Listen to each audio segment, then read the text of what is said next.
Bismillahirrahmanirrahim. Assalamu alaikum wa rahmatullahi wa barakatuh. The da'wah aspects of technology, the benefits, the harms of technology, and the potential for da'wah. Often I find there's a situation that arises where you get a person who knows da'wah, and then you get a person who knows technology. It could be the same person. So you know da'wah, you know technology. So the two knowledges you do have. But the problem is, you need a third type of knowledge, and that is, how do you marry the two together? How do you integrate them? Because knowing da'wah and knowing technology doesn't necessarily mean that you know how to combine the two together. I mean, we have this situation with teachers, with school teachers, for example. We run courses for school teachers. It's called ICT integration in the classroom. How to get them to use technology in the classroom to make their lessons more exciting, more interactive. And we find there's lots of teachers who are really good at what they do, and they're also good at technology. But when it comes to using technology in the classroom, then they need assistance, they need guidance, they need somebody who's got the time to think about how are the best ways to integrate and marry these two.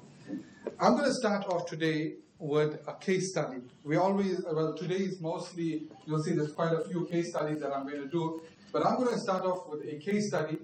And this case study will outline one very, very important aspect of technology.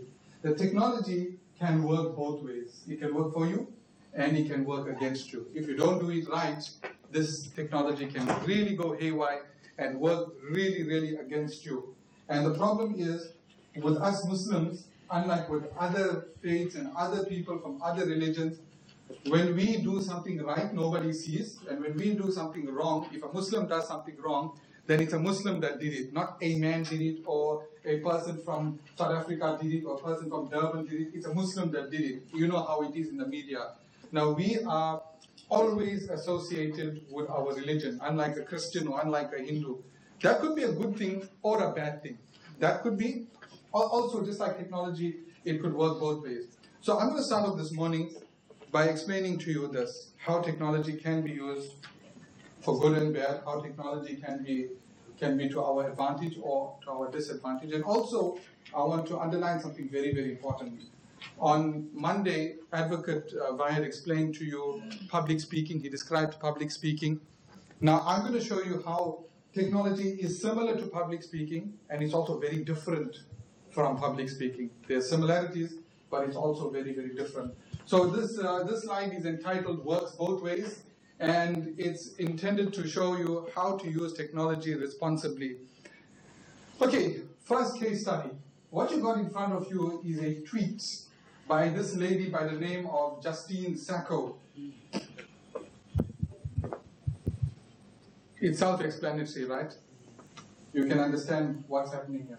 She's about to go on a trip from America to Cape Town. She's coming to South Africa, and she tweets this kind of statement: I'm going to Africa, I hope I don't get AIDS. As if everybody in Africa has AIDS. But then see what she says after that. She says, just kidding, I'm white. In other words, what's the indication here? What's the implication? The implication is only blacks can get AIDS, not whites. So this is a very, very racist statement. So she made this tweet. She jumped on her plane. It was a 12-hour flight. And she went through her flight thinking everything is well in the world. But in that time, in the 12 hours, that tweet was retweeted 3,000 times all over the world. And even mainstream media caught hold of it. What made things worse for her is that she works, or used to work, at a big marketing company in America, a big internet company. So that made it even worse for her. The moment she landed, she saw that she made a storm. She really created a problem for herself, and she got fired for making those statements. Not only did she get fired, but they're not even allowing her back into America because she wasn't a citizen. I think she was a South African citizen, but she had moved to America. So she lost everything basically because of this one tweet. Now, this is where we need to be very, very careful, extremely careful, for a number of reasons. Number one, whatever you say online is instant. The moment you touch that enter button, it's gone. There's no way to bring it back, ever. It's out there, and it's going to get retweeted, it's going to get shared, it's going to get emailed, it's going to get posted. There's absolutely no way. And the danger is, compared to public speaking, you will prepare a speech, isn't it? Anybody that wants to do public speaking, you'll prepare beforehand, and then you'll come and then you'll deliver. And then when you are speaking, you're speaking to your audience, unless somebody is recording it. When you're writing something, generally when you write, before it goes to print, somebody is editing. So there are stopgap measures there. But online, none of that is present. You hit that enter button and it's gone. It's out there. You know, I just thought of an incident that happened to me in my early days as a software engineer. I was working at a big company out in Sandton, that's near Johannesburg, and I was a junior programmer. And the company that I worked for, their client was some of the biggest retailers in South Africa, like the mass stores that's owned by America's Walmart, right? So these guys are huge. And on my first week of the job, mistakenly, I deleted the entire stock database of mass stores. And I'm sitting there wondering how I'm going to fix this up. Just that enter button. If I had not touched that enter button, I forgot to put the safeguard measures. We normally have safeguard measures when we're testing, especially on a live database. So I was testing, but I forgot to put the stopgap measures that allows you to roll back. You know, like your undo button, your control Z button. I forgot to put that, and mass stores is deleted. The entire stock's gone. So now I'm sitting there and I don't know what to do. I went to one of the senior software engineers and I told him, dude, I have a problem. So he asked me, no, don't worry, what is it? I told him I just deleted mass stores stuff. He says, dude, you've got a problem. So fortunately, alhamdulillah, they have regular backups. So every 12 hours they do a backup of the entire system. So I had to sit for a few hours and restore the backup. But between the last backup and that time that I deleted everything, there were new stocks that were uploaded. So the other software engineer, he says, you know what, he took a liking to me, he was my friend. So he says, they're gonna phone us and find out what happened to those stocks. You say we don't know, right? So there was about 7 or 8 new items that just gone missing from the database. We tell them, we don't know, it's just anomaly in the system.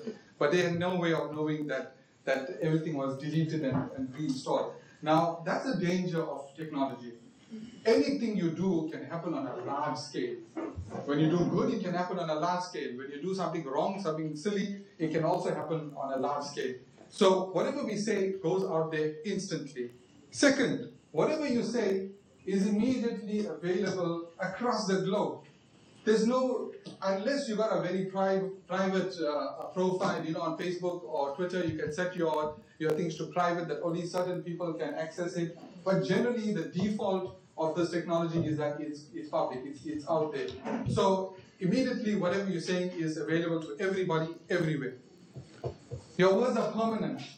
The internet doesn't have a time limit where a tweet will last and then it dies quietly or something you say. You know, one of the founders of Google, he said how nice if the internet had a delete button. That you just touch that button and everywhere, anybody's cell phone, anybody's computer, anybody's server that had that statement of yours could just disappear. But unfortunately, that's not the case. The reality of the thing is, when you say something, for that duration, it's heard and then it's gone unless somebody's recording it. But when you tweet something, it's there forever. And that will be evidence for you or evidence against you. And a lot of people got into legal trouble also because of stupid things they said on Twitter. Like somebody will say rather stupidly that he had put some instructions how to pirate a movie or how to pirate a video game or how to pirate some music. And the moment he does that, that's a confession now. That's a confession, the police are on to him. And these guys get into trouble. So we need to understand that yes, being online has enormous power. There's a lot of power it gives you in your hands. But that power comes with responsibility also. We need to use that power. We need to harness it responsibly. Otherwise, it's going to be negative. We could cause negative or problems for ourselves and for others also. So we need to be very, very careful. Now, what I want to do next is I want to show you 3 sides of the internet. The good side, the bad side, and the really, really ugly side of the internet. That's what I'm going to do next. But before I proceed, does anybody have any questions? Anybody want to add anything, something in your own experience, that a tweet, a blog, something that went out and, you know, the results were surprising? Yes, Charlie. I only know of a lady when Mandela passed away. Mm-hmm. She was complaining. She said something like, "Why is everybody paying attention to this?" And then she put some inciting words in it. The next morning, she was fired from the job. She never got from the job because of the tweet on which she tweeted on Mandela's funeral before he was buried. That's a common issue. One of my personal experiences, this happened about a month back. We on our website we put up tutorials, programming tutorials, Java programming tutorials, and I just tweeted it. It was a Sunday afternoon.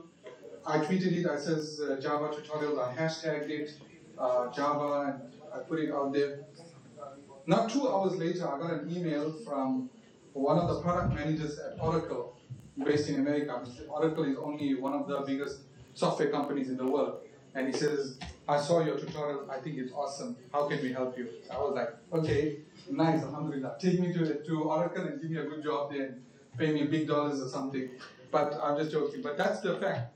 I just put that tweet out, and somebody in America, or I don't know where he was based, picked this up, and now alhamdulillah I'm in constant communication with them as to how we can improve our training at my college. So yes, it has the potential for enormous good, it has the potential for enormous bad, and the potential for a lot of ugly things. There's a lot of ugly things that are taking place on the internet. And this slide deck will speak about the good, the bad, and the ugly parts of the internet. Let's start with the good. When we think about whatever is good out there, I think this slide pretty much sums it up. All the things that are happening, the good things that are happening on the internet, there's no denying that the good by far outweighs the evil. Yes, there is a lot of evil, but the good outweighs. I mean, at the heart of it, I put da'wah. Because that, for us as Muslims, that's our first responsibility as human beings to kuntum khayra ummah, we're the best of ummah, but our mandate, our responsibility is da'wah, to invite people towards good, forbid people from evil. But around that, there's so much. There's opportunities to connect with people, education. I'll show you specific examples, social, business. I mean, the internet has done amazing things for business as far as our dealings goes. With such ease, we can do business around the world. You can make payments, you can purchase items, etc. We all know about it. Just to show off a bit, I want to show off because my brothers are here from Saudi. This is an app. It's an e-learning, maths e-learning app. You remember I showed you the other day me winning that award? Well, this is why I won that award. It's for this application here. You see, I used to be a school teacher, right? And one of the problems I found with students is they're struggling with maths. Maths is like the worst subject for most people. But I diagnosed that problem, and I saw that because they don't understand the basic concepts, they don't have, understand the advanced subject. Math, they say math is a cumulative subject, meaning one thing leads to another, to another, to another. If you don't understand, for example, your times tables, then you will struggle with exponents, for example. So I decided to start giving my students lots and lots of worksheets. So I should print out worksheets by the dozens and give them, and just make them complete those worksheets, and as fast as they can, I should time them.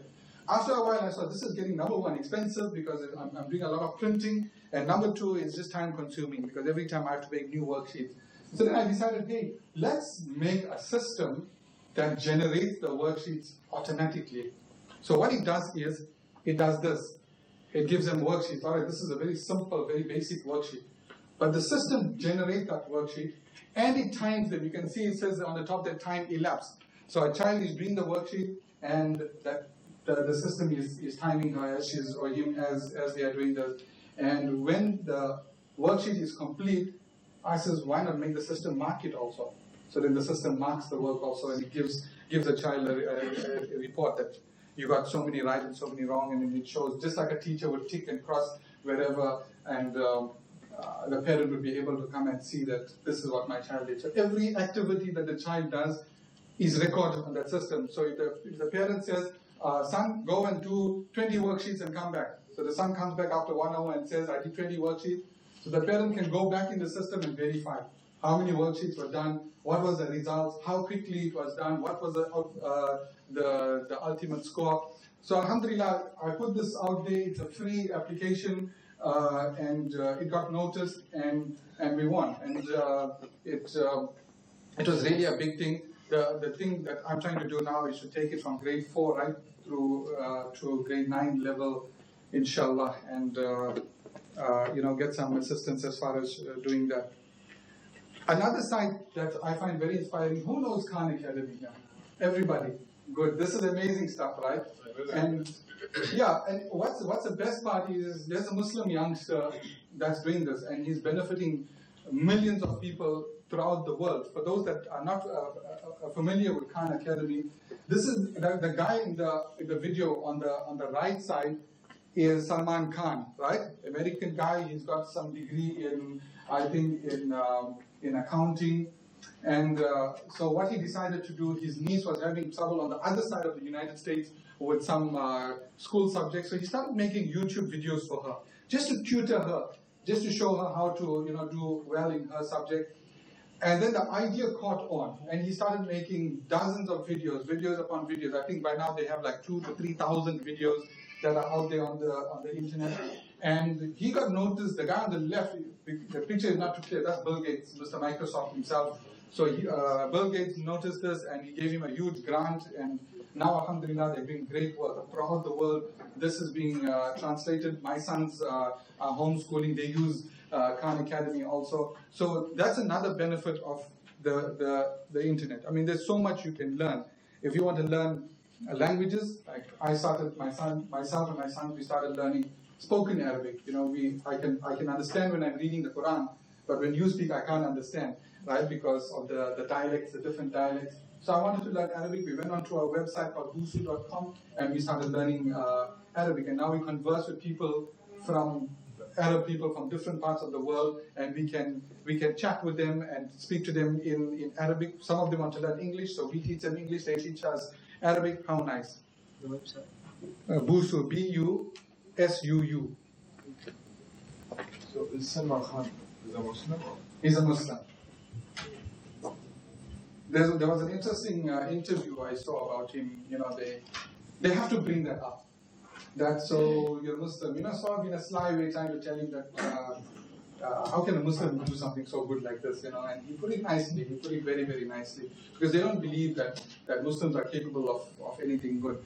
But alhamdulillah, whenever we do something good, we put it out there. And for us, it's not just Bilal is doing this, or not just this individual, but it's a Muslim that's doing this. This is the picture we need to portray. This is what happens when we take things too far with technology. Now the teacher gives this boy a sum, and he wants to phone technical support to get the answer. So she's telling him, you can't, you have to do this yourself. You can't phone technical support. This is a problem with education in this country and other places. There's a bit too much of reliance sometimes on technology. This is a website that I'm very, very impressed with, right? It's a very beautiful website. It's called 7 Cups of Tea, right?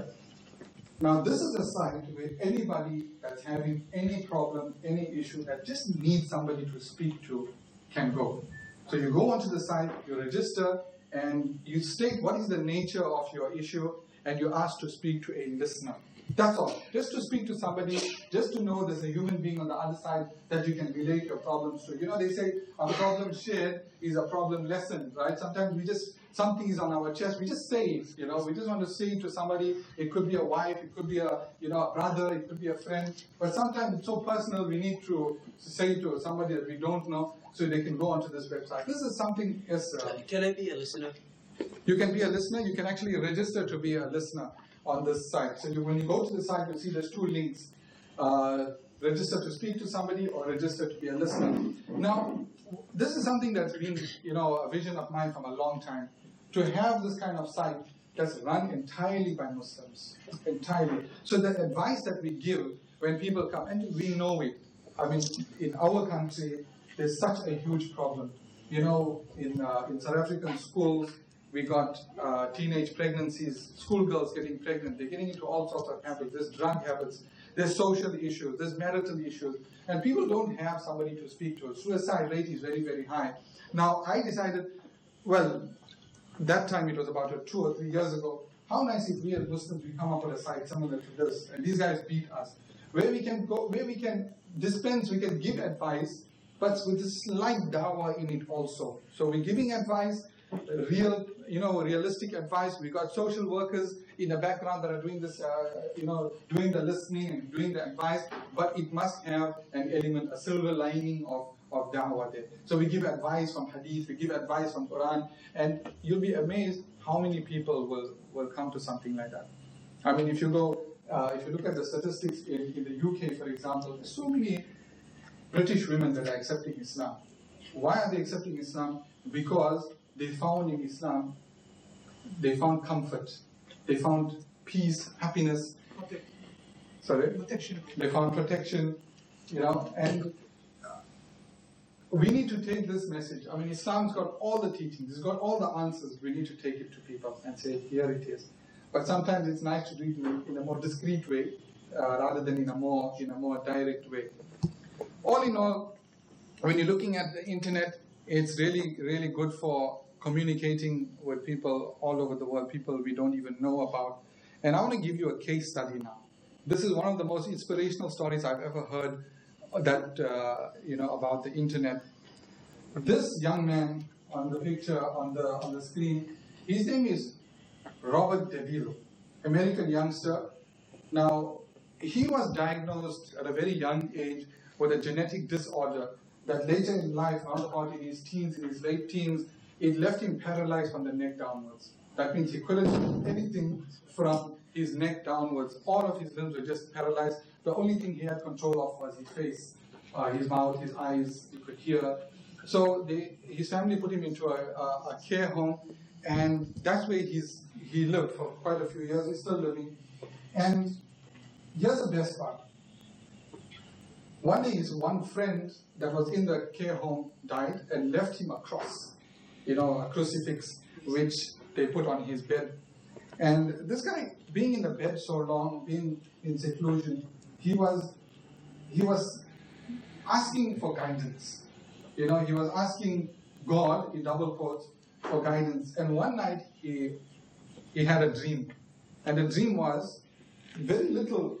The only thing he remembered from that dream was that it was the name Muhammad. So he woke up the next morning and he says, now where am I going to find out about this? What is this Muhammad? Because he never heard of Islam. He never heard of Allah's Rasul sallallahu alayhi wa sallam. So he decided to go to the one place that we all know, Google. He had a special computer that was designed for him that had voice control. So he went, he started doing research, and he found out about Islam. And right there on his bed, not a single Muslim anywhere for hundreds of miles around. This guy, through the internet, he accepted Islam, and he started to learn Arabic. So he contacted a brother in Egypt who he never met, and that brother, via the internet, taught him Arabic alphabet, taught him to read the Quran, and taught him a few surahs.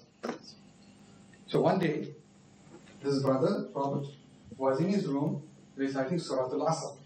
وَالْعَصْرِ إِنَّ الْإِنسَانَ لَفِي خُسْرٍ. And just so it happened, see, there's no such thing as coincidence, right? It's all Allah Ta'ala's plans. The care home had just employed an Egyptian brother to be the janitor. And this brother, because of his long isolation from Muslims, was not a practicing Muslim anymore. He never used to read his salah, he wouldn't go for Jumu'ah because the nearest masjid was like 50 miles away. So he was kind of disconnected from his religion. But as he's walking past the room, he hears Surah Al-Asr being recited. Now imagine the surprise and the shock for him to see this or to hear this. So he goes into the room and he asks this youngster, what's that? So he says, I'm learning my surahs. So he says, but what do you know about surahs? He says, well, I'm a Muslim. And so the brother started to tell him, Robert was telling this Egyptian brother about his experiences. And here's the best part. He used to go on YouTube very, very often. And he used to listen. He took a liking to the talks of this one sheikh, Noman Khan. And he says, this man is my hero. I love his talks. Now, forwind a few years. 4 years later, it so happens that in a masjid, the nearest masjid from them, that same sheikh happens to be giving a talk. So the Egyptian brother comes there to the masjid and tells him, you know what? You are the answer to my du'as. So the sheikh wants to know why. What did I do? He says, come, I want you to meet somebody. So they go to the hospice and he meets this brother. And the moment he entered, this brother Robert, they recognized him, right? Because he was seeing his videos all the time. And he burst out in tears. And he told him the whole story. And he says, everybody there was crying. Because, especially the part where they asked him to read his surahs. Now imagine how Allah Ta'ala's power works. That a person sitting in a bed in Christian town, USA, and Allah Ta'ala gives hidayat right there. Without anybody, without any intervention from any Muslim. So Allah Ta'ala can guide with or without us, right? Via the internet, this person got hidayat. For me, this is one of the most powerful incidents that shows the power of technology when it comes to doing dawah. Had that Sheikh's talks not been on the internet, I doubt if this youngster would have accepted Islam. Or I doubt he would have stayed in Islam if that brother from Egypt didn't help him to learn his surahs. But because he's got internet, he now feels part of a global family that whenever he needs to speak to somebody, the help is there. What we need, brothers, is more of that. We got a lot of it happening. There's a lot taking place, but we need more of it taking place. The question is, do we need to be tech savvy? Tech savvy means to be clued up with technology, to understand, to have a grasp of technology as Muslims. I think there's no excuses. This is the reality of our time. This is the power that Allah has given us in our hand. We need to take advantage of it, especially for us older generation, especially for the shabab, the youngsters. What is the biggest challenge that we are facing is to get the youngsters active in matters of deen. In South Africa, this is a huge challenge because our youngsters are doing everything else. They're playing video games, they're surfing the web, they're hanging out with friends, they're in the shopping malls. But tell them, hey, come and let's do some dawah work, and it's like, some other time maybe, inshallah, I get older. How do we entice the youth to get involved in dawah? How do we get them more involved in matters of religion? Very simple. What do they love the most? Technology. So now we need to leverage that technology to get them involved in deen. Because these people, those that were born from around about 1982, 83 to 2000, they're known as the millennials. Now what's unique about these millennials, this is what we call them, millennials. These people never knew a life without cell phones, without technology, without internet. Some of us, the older generation, we know about this stuff. But we don't understand, we're not looking at it from their perspective. They don't know our life without it. They don't know our life without that cell phone. But we knew sometimes the only thing we had, the most advanced thing we had in our pockets was maybe a calculator, a pocket calculator. But with these guys, they live with that cell phone. It's right next to them when they sleep. It's right next to them when they wake up. So it's an integral part of their life. Now, the question is, why not use that? Why not leverage that to get them involved in deen for some benefit? I mean, we're using that for education. We saw the value of the internet when it comes to business and education and everything else. But what about for dawah? And these people, mind you, they are technically literate like no one else. They're like, it's almost as if they're born with these skills. While they're maybe in the womb, Allah somehow gives them the knowledge of technologies. When they're born, they know. I was speaking to a strangely enough, advocate sitting. I was talking to another advocate, very senior person, and he bought one of these fancy phones, and he says, I can't figure this thing out, but whenever I need something, I ask my 5-year-old son, and he just touches it and he sorts it out for me. Maybe he experienced this.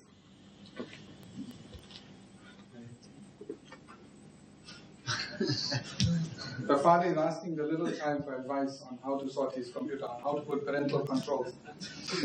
Irony, right? And it's not hard to believe. I mean, I'm a software engineer myself. I own an IT college, alhamdulillah, but I still turn to my sons for advice when I'm stuck with anything. And they just know stuff. They just got the time, they got the skill, they got the knack, and they know it.